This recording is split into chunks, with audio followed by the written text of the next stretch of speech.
సమస్త ప్రాణులను పోషిస్తూ ఉంటాడు. నేను నశ్వరమైన ఈ భౌతిక పదార్థము కంటేను మరియు నాశరహితమైన జీవాత్మ కంటేనూ కూడా అతీతమైన వాడను.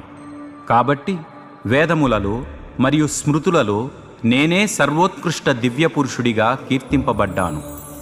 ఎవరైతే సంశయము లేకుండా నన్ను సర్వోత్కృష్ట పురుషోత్తమునిగా తెలుసుకుంటారో వారికి సంపూర్ణ జ్ఞానము ఉన్నట్టు. ఓ అర్జున, వారు హృదయపూర్వకముగా నన్నే భజింతురు. ఓ పాపరహితుడా అర్జున, అత్యంత రహస్యమైన వేదశాస్త్ర మూలతత్వమును నేను నీకు తెలియజేశాను. దీనిని అర్థం చేసుకున్న వ్యక్తి జ్ఞాని అవుతాడు మరియు సాధించవలసినది అంతా నెరవేర్చినవాడు అవుతాడు. ఇది ఉపనిషత్తుల సారాంశము, బ్రహ్మ విద్య, యోగశాస్త్రము, శ్రీకృష్ణార్జున సంవాదము అయిన శ్రీమద్భగవద్గీతలోని పురుషోత్తమ యోగము అను 15వ అధ్యాయము.